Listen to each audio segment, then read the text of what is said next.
একজন মসজিদের সভাপতি দ্বারা যদি এই ধরনের কাজ হয় এবং সে খুতবা দেয়, মানুষের দিনের দাওয়াত দেয়, এমনকি রমজান মাসে ইতিকাফের ভিতরে ঢুইকা, মসজিদের ভিতরে ঢুইকা, মানে যারা বাচ্চা ইতিকাফ বইছে তাদের লজ্জাস্থানে হাতাহাতি করছে, এটা কি ঠিক না ভুল? ঠিক। এর স্ত্রী আছে, 2টা ছেলে আছে, ছেলে থাকার পরও এগুলা করে। তুই এগুলা স্বীকার করস? ফজরের জামাত পইরা তুই ছেলের রুমের মধ্যে নিয়া তারেক রে করছস? তুই স্বীকার করতেছস এগুলা? এবং আরেকটা ছেলেকে ইমামের টেকপাড়া মসজিদে ইমামের রুমের মধ্যে নিয়া তারে একাকি পাইয়া, ছোট্ট নাবালক শিশু, তারে পিছনের রাস্তা দিয়া তুই সঙ্গম করছস, এটা কি তুই স্বীকার করস? আমি এগুলো সব স্বীকার করছি, করছি। তাইলে এরপরেও তোর কোনো বিচার হয় নাই এর আগে? আচ্ছা, টেকপাড়ার ঘটনা বাদ দিলাম, টেকপাড়া তো স্বীকার করছে, আর অনেক লোক আছে, আমি শুধু 2টা উদ্ধৃতি দিলাম। এখন কথা হইতেছে, এর আগে পাঁচরুকি সিংরাটি, পাঁচরুকি সিংরাটি এলাকায় তুই ঢুকছস একজন ধার্মিক মানুষের যা, ওইখানে গিয়া তুই মানুষ করে দিনের দাওয়াত দেস, যুবক করে তোর দিকে আকৃষ্ট করস। এক পর্যায়ে হেরা যখন আকৃষ্ট হয় তখন তুই তাদের সাথে খারাপ কাজ করস। সিংরাটিতেও তুই এই কাজ কইরা তাদের কাছ থেকে লাঞ্ছিত হইয়া বাইর হইছস, এটা কি ঠিক? ঠিক।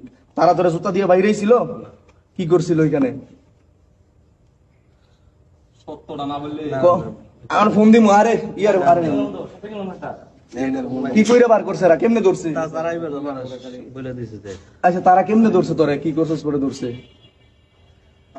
সিংরাটির ঘটনাটা হইতাছে 1 বছর আগে, ওইখান থেকে বার করে দিচ্ছে, পরে হ্যাঁ টেকপাড়া ঢুকছে, টেকপাড়া হান দায়া ইত্যা কইরা পরে অনে আবার অন্য স্থানে ঢুকছে, মানে বিভিন্ন জায়গায় হ্যাঁ বিভিন্ন জাল ফালায়।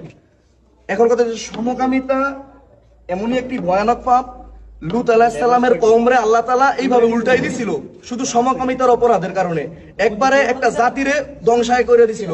এমনকি এই যে এই ব্যক্তিটা এই মসজিদের সভাপতি, এখন কই যাইবেন? কোন একজন মসজিদের সভাপতি দ্বারা যদি এই ধরনের কাজ হয় এবং সে খুতবা দেয়, মানুষের দিনের দাওয়াত দেয়, এমনকি রমজান মাসে ইতিকাফের ভিতরে ঢুইকা, মসজিদের ভিতরে ঢুইকা, মানে যারা বাচ্চা ইতিকাফ বইছে তাদের লজ্জাস্থানে হাতাহাতি করছে, এটা কি ঠিক না ভুল? ঠিক। এখন বাংলাদেশের আইন যদি দেখি তাইলে তোর 10 বছরের জেল, আর যদি আল্লাহর আইন দেই তাহলে তোর মৃত্যুদণ্ড। কথা ঠিক না ভুল? ঠিক।